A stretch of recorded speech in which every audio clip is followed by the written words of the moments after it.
Good afternoon. As Acting Director of Services responsible for economic development and community engagement, it is my pleasure to welcome you all to the launch of the Healthy Mayo Strategic Plan 2020 to 2023. Healthy Mayo was launched in 2017 and falls within the wider Healthy Ireland framework, seeking to improve the health and well-being of the population. At a local level, this responsibility falls to Mayo LCDC with its Health and Wellbeing Working Group made up of representatives from both voluntary and statutory agencies, community interests and social partners. One of the key deliverables of the Health and Wellbeing Working Group has been the development of the Healthy Mayo Strategic Plan. Our programme will take a closer look at the key partners, their relationships and how we will overcome the challenges faced in the implementation of the plan. We will also focus on some of the actions on the road ahead. I would now like to welcome our first guests, Cathaoirleach of Mayo County Council, Councillor Richard Finn, followed by Minister of State for Public Health, Wellbeing and the National Drug Strategy, Frank Feighan TD. As Cathaoirleach of Mayo County Council, I am delighted to be here today at the launch of the Healthy Mayo Strategic Plan. Every aspect of our lives has an impact on our health and well-being, from the health services we receive to our environment, employment, education, where we live, and our involvement in local communities. It is therefore encouraging to see the multi-agency approach of Mayo County Council in its development and rollout of this plan. Our vision for a healthy Mayo is where everyone can enjoy physical and mental health and well-being to their full potential, where well-being is valued and supported at every level of society and is everyone's responsibility. We believe that our core values of equality, inclusion, dignity, respect and participation are critical elements in delivering on this vision. Mayo Local Community Development Committee, LCD, through its continued improvement of physical and social environments, have laid the groundwork for achieving the vision of Healthy Mayo. This is further strengthened by the engagement with partner organisations and community groups at the coalface, ensuring Healthy Mayo is providing opportunities for individuals to make healthier choices and making sure nobody is left behind. The Healthy Mayo Strategic Plan addresses some of the key issues highlighted in our local economic and community plan, such as childhood obesity, mental health, suicide, drug and alcohol abuse amongst young people, as well as the needs of Mayo's ageing population. It also focuses on promoting a healthy lifestyle for all and how we can support our partners. I would like to congratulate all those who have worked on the Healthy Mayo Strategic Plan and thank all of our partner organisations for their contributions and assistance in the development of this publication. We look forward to working with each and every one of you in achieving our goal of creating a healthy Mayo.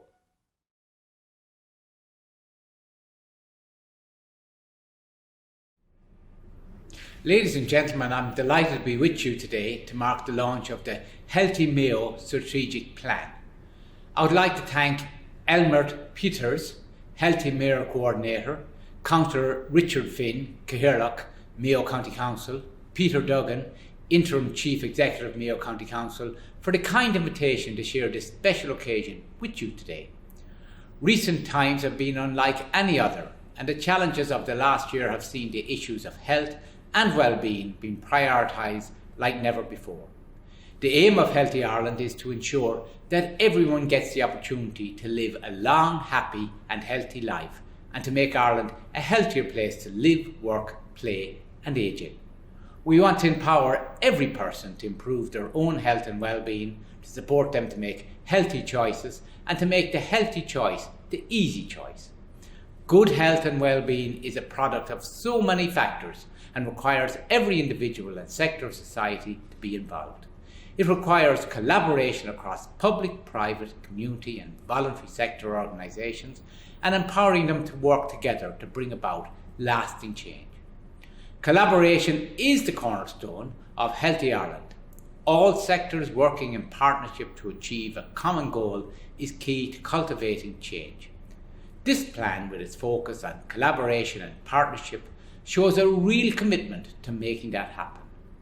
With 84 actions set around 9 priority areas, which include physical activity, sexual health, mental health, tobacco and alcohol, and nutrition, this plan provides the building block to improving the health and well-being of the people in the area, while also addressing the challenging circumstances thrust upon us all by COVID crisis.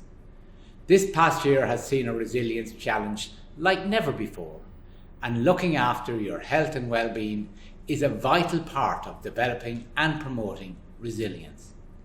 That is why, late last year, the government launched the Keep Well campaign to encourage resilience and well-being in the face of the COVID crisis. A key component of the campaign was the involvement and collaboration of the local authorities and the Healthy Cities and Counties Network.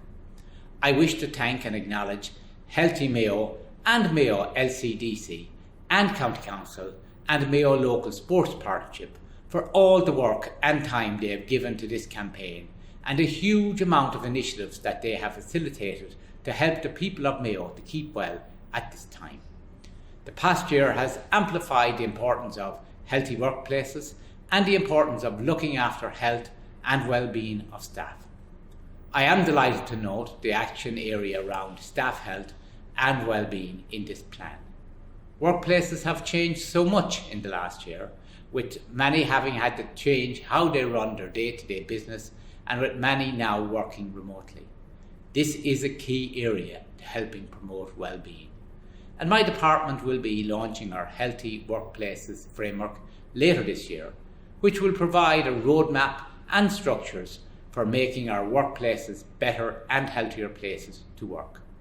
Mayo is renowned for its beautiful scenery and awe-inspiring landscape, and I am delighted to see these natural amenities will be utilised for the benefit of health and well-being for all. Through actions such as promotions of play in the new natural environment for children, to the further development of walkways, cycleways, and other physical activity infrastructure, we are seeing the benefit of local people coming together with local knowledge to address local needs. That is the key to the implementation of Healthy Ireland. This is where the real work is done at a local level, and it is wonderful to see the goals of Healthy Ireland take root in communities all over Ireland. And I want to offer my sincere congratulations and thanks to all involved for your dedication, hard work and perseverance, especially during these challenging times. And I look forward to hearing about your progress in the months and years to come. Thank you. Thank you to the Cathaoirleach and Minister Feighan for their contributions, both of whom mentioned the significant role that collaboration will play in the delivery of this plan.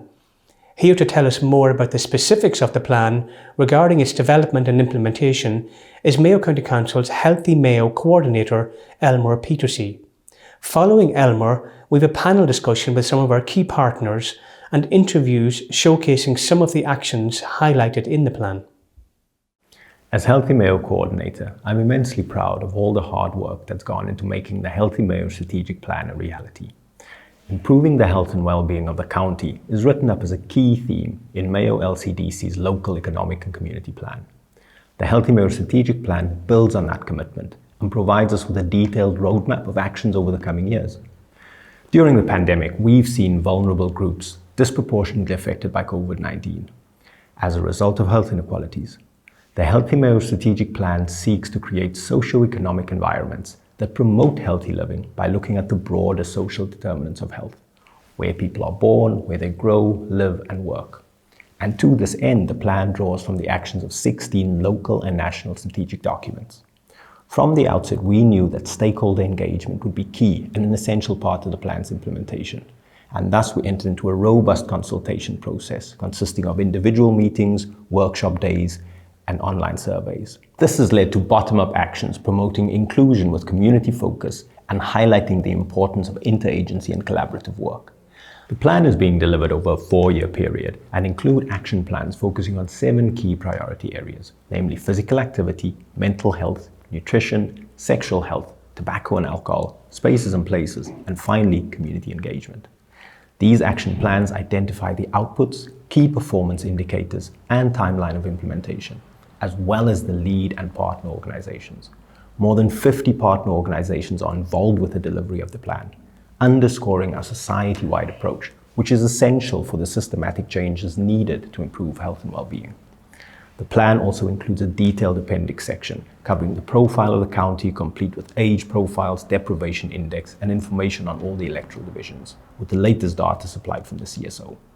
Finally, we also list all the health and well-being projects that we've implemented over the last few years. So we are not only looking ahead at what's to come, but we're acknowledging some of the great work that has been taking place.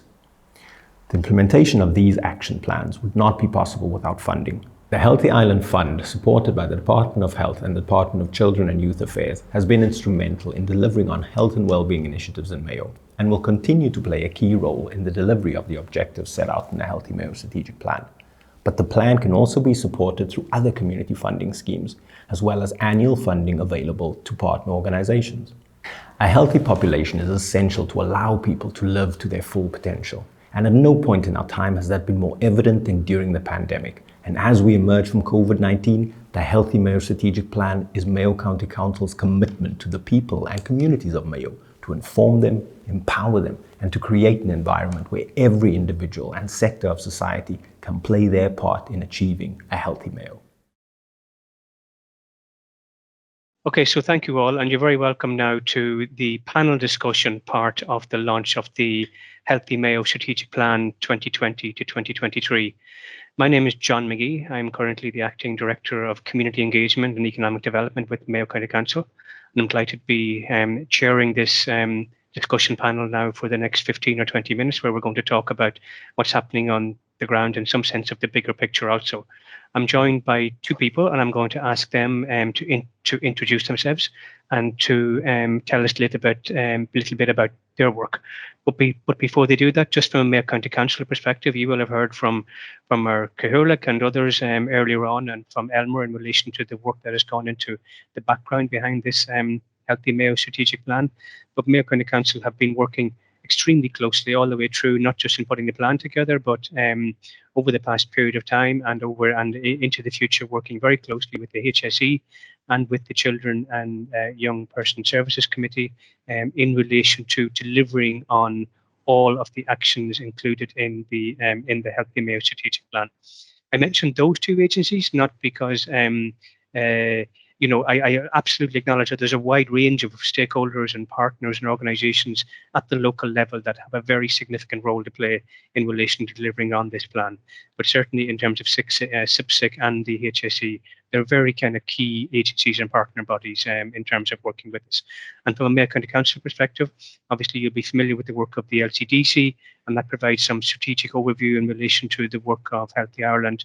You'll be familiar and know them, be familiar with the work of Elmer and his colleagues, and certainly this particular plan now gives us a very strong framework from which to proceed over the coming years in relation to, I suppose, delivering on our vision of a healthy Mayo. So I'm going to ask my co-panelist Sarah to introduce herself, tell us a little bit about her organisation and her current role. Thank you, Sarah.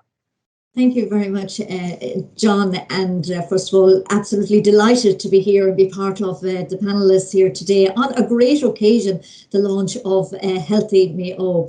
And just in putting this into context is that I'm actually, my role is at a national level in the HSE Health and Wellbeing. And that national role is about leading out on the implementation of Healthy Ireland across the health service, with the linkages back in there in relation to the strategic partners. And you mentioned their real key enablers there, the LCDCs and the SIPSIs and all of those voluntary organisations that are out there across the country.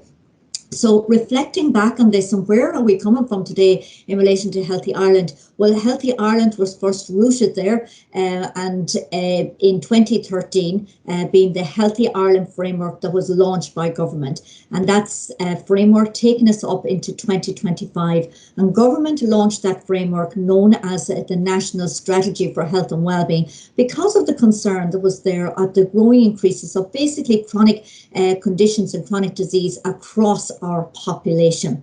And what it identified there is that the need for a movement, and Healthy Ireland is a movement right across the country, that we all come together, galvanise together to bring about a change in lifestyle for our population and a change in the environment. And one of the goals that's actually there is to enable every individual and every sector of society to come together to contribute to make Ireland a healthier place. So with that Healthy Ireland framework, the HSE then set about in 2015 of developing its own plans and identifying how does it actually focus on that whole prevention agenda. And then the community healthcare organisations across the country developed their plans. And the one there from your side, from Galway, Roscommon and Mayo, it was launched in May 2018. And it set out the suite of actions and the strong partnerships there of working across with the local authorities and with all the organisations in County Mayo. And here is today bringing together the County Mayo plan, a wonderful plan with great actions in there that is actually dovetailing across in relation to the CHO, HSE, Healthy Ireland Implementation Plan, and delivering on making that movement happen and enabling the people of Mayo to live healthier. So a great plan and bringing the local initiatives right up in relation to national. And we know where change happens, it happens at that local level. And that's where we need the buy-in and the commitment. And that's the linkage in across from those. Thank you, Sarah. Our next panelist, Charlotte Munnelly, will be very well known to people on the listening this afternoon. But Charlotte, just tell us which hat you're wearing today and tell us a bit about what the work of your organisation. Thank you. Thanks, John, and I'm delighted to be part of the panel today. I think it's a really exciting opportunity for CIPSE. So, as mentioned, I'm the Mayo CIPSE coordinator, or that's Mayo Children and Young People Services Committee. And that's a body that's chaired by Paddy Martin, who's the area manager of TUSLA. But the membership of the CIPSE is drawn from statutory, community and voluntary organisations right across Mayo, really all the bodies who are working with children and young people. When we say children and young people, we're talking about people from 0 to 24 years of age. So it's a forum really for joint planning of policies, objectives, and indeed service delivery for the target group right across the county. And indeed, we have our own multi-year plan that drives our approach, and it's aligned with the National Better Outcomes, Brighter Futures strategy for young people. But I suppose just turning to the Healthy Mayo, it was a really exciting opportunity for Mayo CIPSE to be part of that. I mean, Sarah has mentioned sort of the national overarching thinking, and certainly at a local level, the relationship between the LCDC, the County Council, and indeed Mayo CIPSE is very strong. And each year when we're applying for Healthy Ireland funding, it's a joint application that goes in between the LCDC and Mayo CIPSE. And I think it really underlines the importance of having that strong, community-focused interagency delivery of objectives in the plan. And I think that's what's going to make this plan a success into the future. Like, healthcare isn't the preserve of the Department of Health or the HSE, it's really everybody's business. So it's really exciting that Mayo CIPSE, County Council and the LCDC, under the guidance of the HSE, are working on this plan to implement it. Brilliant, Charlotte. And I think you're absolutely right when you say that health is everybody's business and it's every organisation's business, and we're all in this space. And certainly, if one was to reflect on the role that local authorities play today relative to 20 years ago, a very big part of our work now is leading out on this space. And whether that's not necessarily about dealing with or delivering all of the initiatives included in this plan, but it is about pulling people together, and it is about that partnership and that collaboration and that cohesion. And as Charlotte says, that vehicle for interagency collaboration is absolutely essential. And just on that, Charlotte, it's health is everybody's business, and you're saying that CIPSE deals with people aged 0 to 24. In the context of Healthy Mayo, what are the key challenges? And obviously, in terms of if we can get the foundations right, working with young people and get them into good, healthy habits and all these sorts of things. But in your experience today on the ground, and we're really challenging time with COVID and whatnot. What are the particular health challenges that young people are presenting with, and the areas where we do need particular focus? Well, I mean, I suppose right across the spectrum, you just look at the sectors of the plan here. Physical activity, mental health, nutrition, sexual health, tobacco and alcohol. It all touches on young people. There's no question about it. And indeed, there are some presentations later on in this package that address some of the specific areas that perhaps CIPSI is working on, areas like mental health, etc. I suppose just to give one example, and I'm thinking particularly about younger people, as a really exciting project that the County Childcare Committee, which is being supported by CIPSI through a Healthy Ireland funding application. There's a really exciting early years project, and it's focusing on health and well-being for 3 to 5 year olds. It's building on work that was previously done with really combining yoga and music with young people in preschool settings across the county. The program is called Sound Worlds. So it's developing on that. It was a project that got really good reviews and really good feedback from really all participants and parents. So that project really focuses on the health and well-being of 3 to 5 year olds. That's a really interesting target group because there's so much research shows that if you can intervene early in a child's life and if you can make a difference around their health and well-being, and a lot of positive mental health, the basis for positive mental health can be laid down really early in a child's life, and that can have really positive implications later on in life. And unfortunately, the reverse is true. So, learning about health and well-being and really strategies for relaxation and, for positive mental health, that really has to start at an early age. So I think that's an exciting project, and it's something that, the childcare practitioners who are involved in are very excited about. And it's hopefully something that will lay the foundation for positive mental health in that cohort as they get older. Brilliant. Thanks, Charlotte. Sarah, I'd like to come back to you, and we've heard earlier today from Minister Feighan from a government perspective, and we know that this plan is about it takes a whole of life approach and a whole of society approach, and obviously from a HSE perspective, this is something that you're very clearly focused on, not just, I suppose, addressing the illness when it presents itself, but actually taking a much more holistic view. Tell us a bit about the work of the HSE in that context. Thanks, John. And I think they're in Charlotte just saying they're actually starting at that very early age. You're absolutely right. And it even goes right start there, the life course approach. So right from the very beginning, even before the pregnancy, is to ensure that we actually have got healthy people there. So it's a healthy mother, it's a healthy pregnancy, it's a healthy baby. And even if you look at what makes that healthy baby there, then you start into addressing smoking and alcohol during the time of the pregnancy. And we know the evidence is there, the impact that can actually have on a newborn baby that's actually coming. And then right into all those early years, in the very beginning, actually, the importance there of breastfeeding and the great initiatives and the focus that this plan is focusing on there, and recognising those early days in relation to the childhood, and then right up into their education perspectives, and knowing that education is such an outlet and such a development pathway for everybody, right into the teenage years, as you're saying, to ensure that we actually educate, that we actually have our young people growing healthy and well in every stage of their life. And that's then what leads on to the fact to actually be able to grow into the older person. And we actually know that right now, when you look there at the aging, the population there within Mayo, we know the high percentage of the older person there that's in Mayo.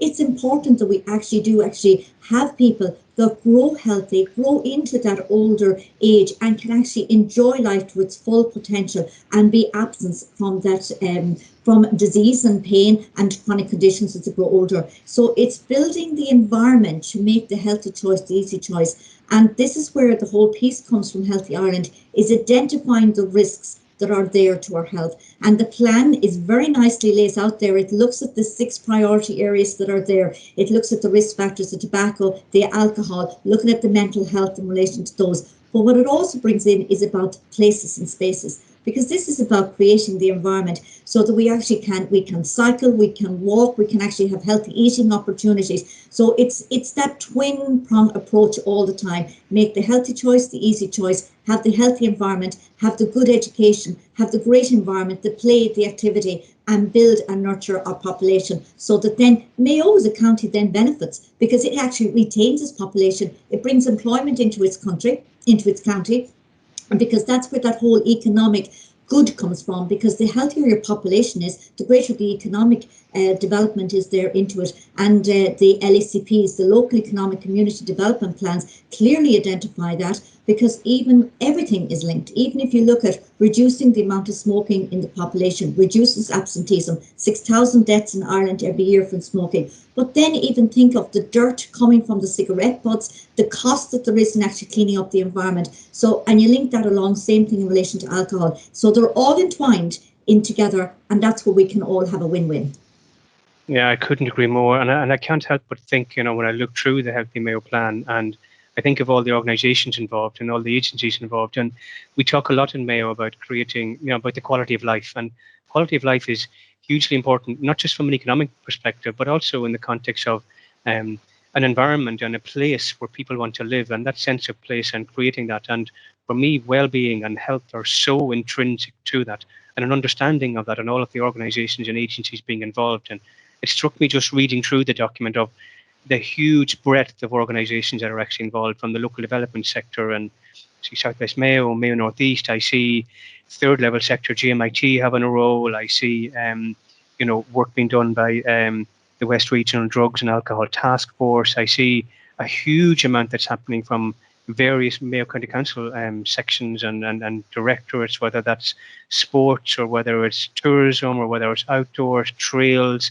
play. A number of you mentioned there the whole age-friendly idea, and we know at a European level Ireland is recognised in the context of the work it's doing from an age-friendly perspective. We know that in Mayo we're one of the leaders in that. We know that Knock Airport was the country's first airport that achieved that age-friendly status and whatnot. So we see that this is everybody's business. And Sarah, if I go back to you for a second, you must see a lot of this nationally, that there is a huge buy-in from all sorts of organisations, all having common cause around the promotion just of a local, healthy place to live.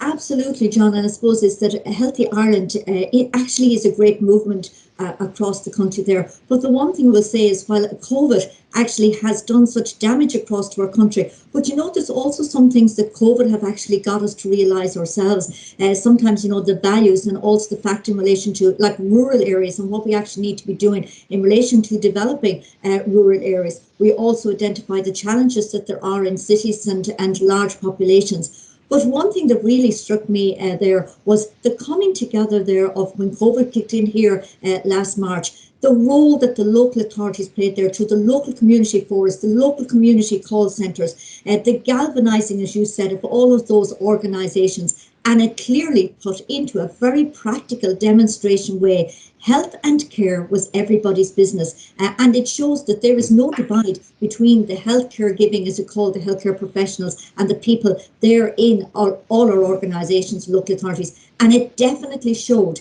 the strength that is there behind Healthy Ireland, but it also pointed to all of us the great assets that we have to build on going forward now. And we do know the strain that COVID has put there on people's mental health and well-being right across the country. And it's important that we actually support them and galvanise ourselves across in relation to it. So I think good foundations will definitely come out of COVID from there and build and get us to really look at how we can actually hold on to the good things that we've put in place during COVID.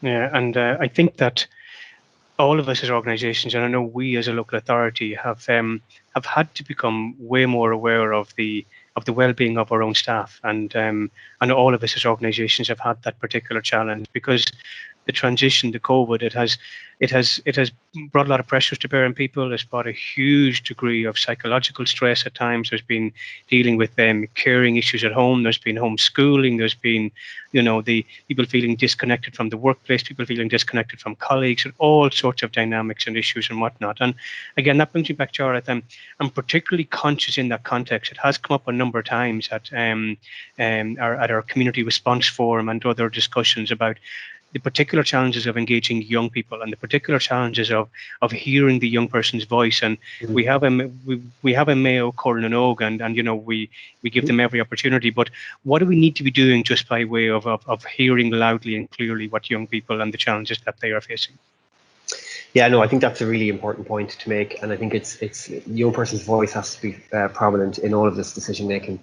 I know certainly from a CIPSI point of view, it's obviously something that we have that we try and promote and advance as much as possible, promoting and amplifying the voice of young people across the county. And indeed, I suppose, it does relate really to the Healthy Ireland agenda as well, and the Healthy Mayo agenda. I suppose we're trying to make organisations pay more attention to young persons' voice in planning, when planning or when forming plans like this, that there is cognizance taken of young persons' input.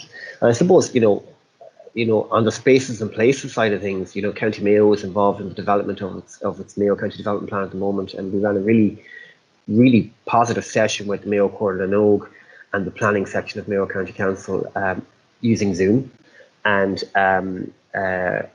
it was a really good interactive session whereby they were able to give their views on the draft development plan. And the benefit of that is that's young people shaping the environment in which they're going to live in. And we've touched several times about the importance of spaces and places, and the county council is the lead authority that can influence. As a planning authority, what housing estates are going to be like, what towns are going to be like. It's the local authority primarily that's building greenways and walkways, that's developing public access to facilities. And we want young people to use these things. We ran a really interesting conference in Mayo just a couple of weekends ago around outdoor play and the importance of outdoor play. Again, this was a funded action from Healthy Ireland, and the evidence that supports the benefits of being in the outdoors for young people. So if we want young people to use the outdoors more, we have to listen to their views. And in the Mayo Play and Recreation Strategy, John, that's been recently developed too. I mean, there was very positive consultation with young people. There was very good methodologies used by the team developing that plan to get the voice of young people in that plan. So, we can be confident that some of these things we've mentioned here, if they have engaged young people and got their voice, they are going to be more successful in delivering on their needs and in terms of promoting the needs of young people. Brilliant. I'm conscious of time, and I think we're probably running over, but I just want to have one more two very quick wrap-up questions. And back to you, Sarah, just for a quick one. You'll have seen these plans being launched all over the country, and obviously from a HSE perspective, you'll be hugely enthusiastic about them. What do you see as the key challenge in relation to knitting it all together at a local level? I suppose, John, I do often say when you see plans, these are great days when you lift the document and you see all the actions that's in this. And I definitely will say that I was really energised when I lifted the Mayo plan. And my immediate reaction was, I replied back immediately and said I was really energised by the actions that was in it, but also the bringing together of the people to deliver on those actions that are there. Implementation is the hardest piece. This is the easier part, actually saying in identifying what we need to do, but actually in making it happen. But what I can see here is I can see the great collaboration that is in this plan, the bringing together of all the organisations. And what I particularly like about this plan, it is an enabling and a supporting plan. It looks to see what can we do to help the people that have the challenges. If it is a challenge of people that have obesity, if it is about addictions, if it is about mental health challenges, it's about enabling them and supporting them. John, that's what I like about your plan, and that's what I believe this plan will be implemented and improve the health and well-being of the people of Mayo. Brilliant. Thank you, Sarah. And Jarlath, just back to you finally. The plan talks a lot about, you have a key focus on vulnerable people and people who find it hard to access services. But is it fair to say in Mayo, from your perspective as a councillor and in terms of working with CIPSIC, that there is that strong commitment to reaching out and making it happen and bringing that collaboration to bear to make sure we do actually engage with people who are most vulnerable? There's a very good tradition in Mayo of community voluntary organisations working together.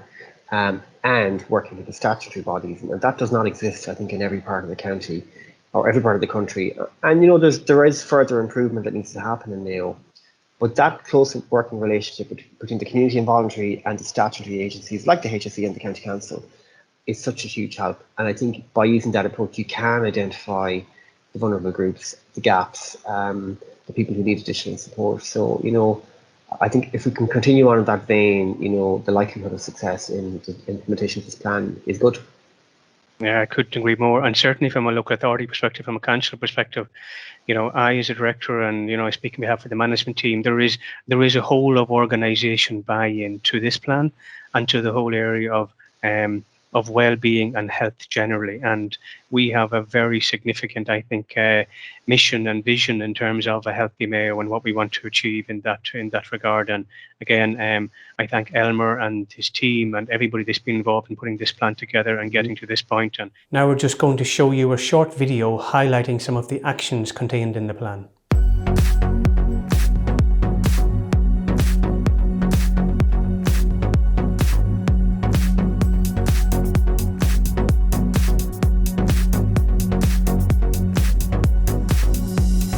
Last year, the Healthy Ireland plan was adopted and approved by Mayo County Council. For us, it's hugely important. In my role, as tourism officer, I'm involved in the development of all of the various types of recreational trails and greenways and paths. And to give you an example of some of the work that we would have carried out under the Healthy Ireland programme, particularly on the Greenway network from Castlebar Town to the National Museum of Country Life.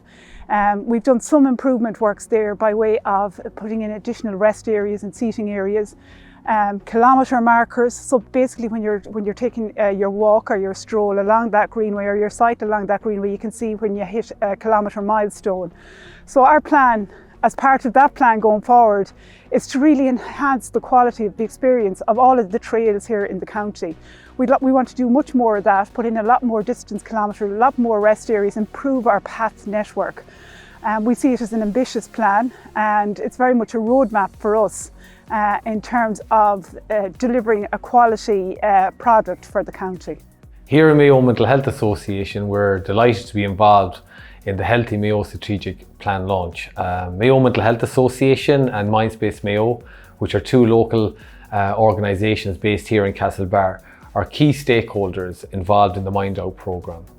Mind Out is an evidence-based social and emotional learning programme for post-primary schools and is critical in supporting young people's mental health and well-being. It involves 12 modules covering topics such as minding your mental health, boosting self-esteem, managing conflict, challenging thoughts, and so on. It covers all aspects of social and emotional learning. Mind Out was developed by the HSE, Health and Wellbeing Department, and the Centre of Health Promotion Research in NUIG in Galway back in 2004.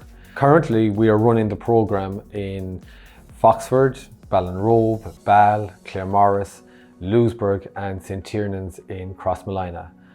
We aim to examine the implementation, resources and supports required to successfully embed Mind Out, not just in those schools, but in all post-primary schools and youth reaches across our county.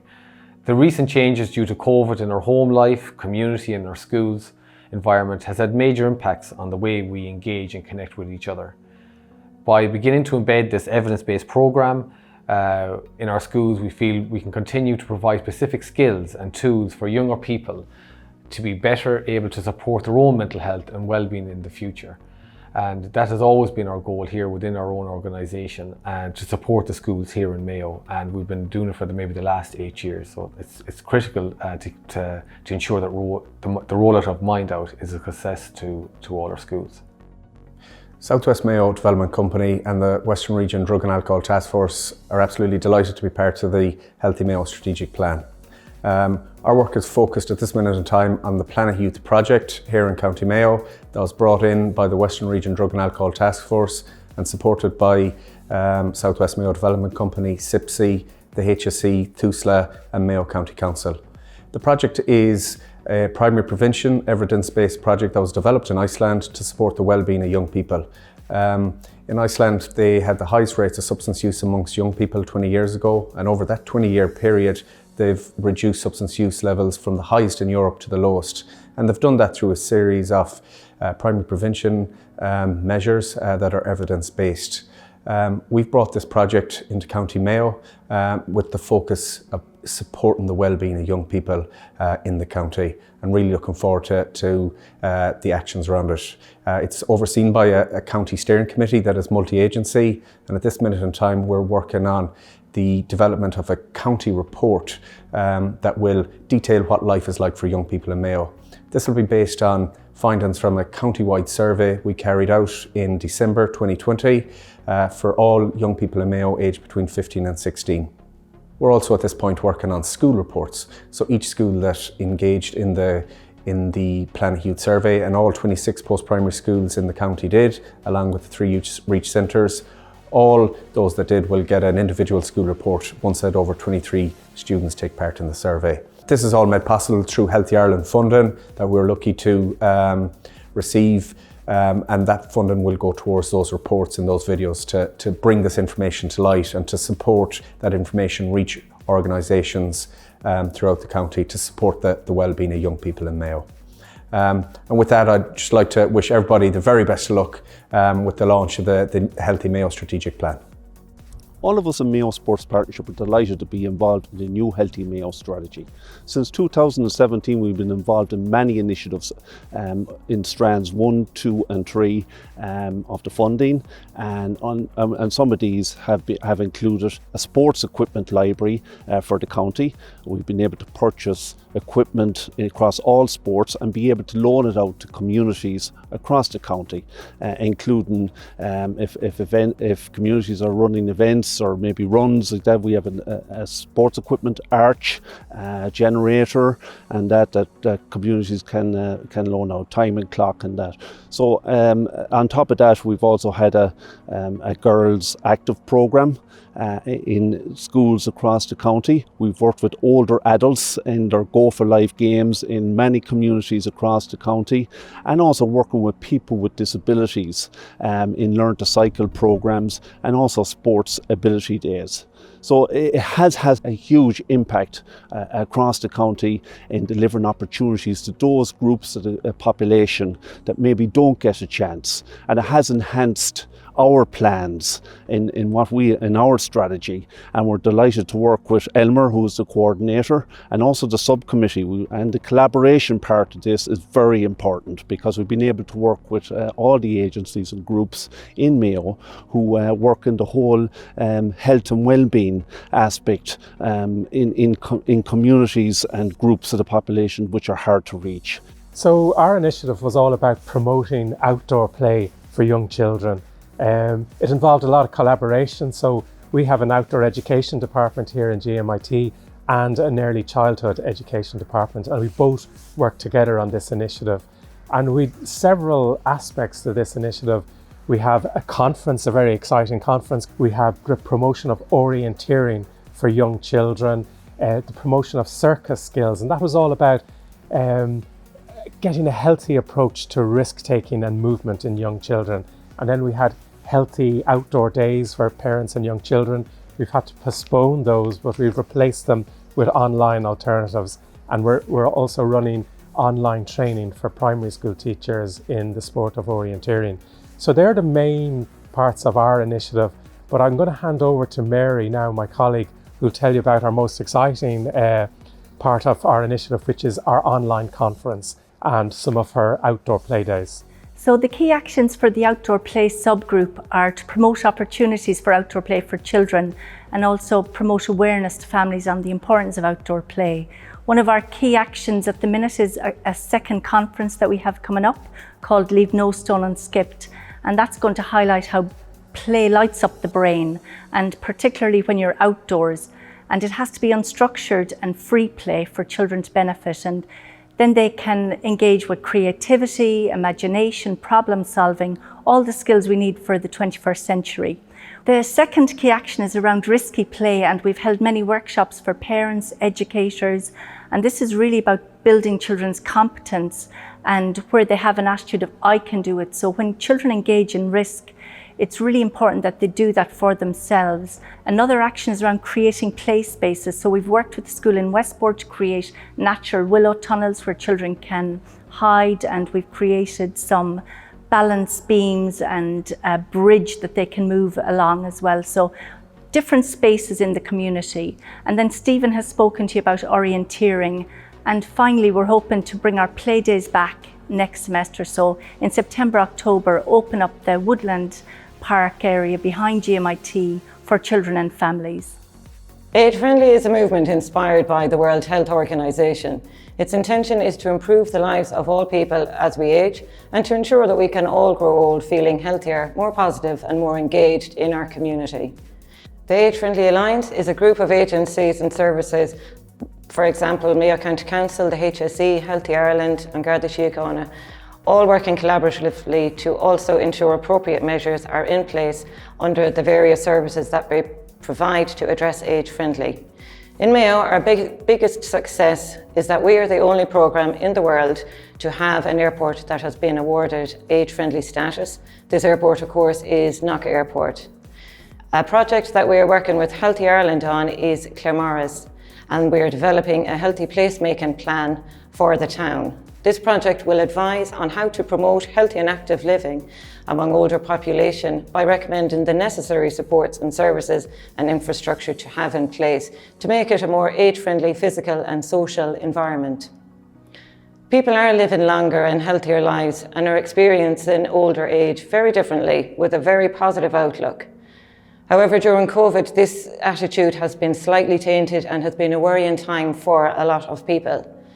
Age Friendly with Healthy Ireland and the HSE have come together to provide a series of talks and advice workshops that will address various aspects of health and concerns that people may be experiencing during this time. Hello there, we're delighted to be part of the Healthy Mayo strategic plan launch. It's great to see something like this being launched.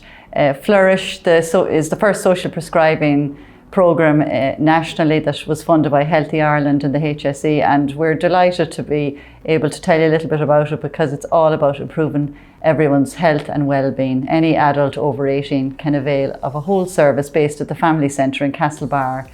It's all about activities, social activities, hobbies, leisure, all these things that keep us well, and to have a place in the community that's like a home that someone can come to when you're not feeling particularly connected in with your community is vital to our health and well-being.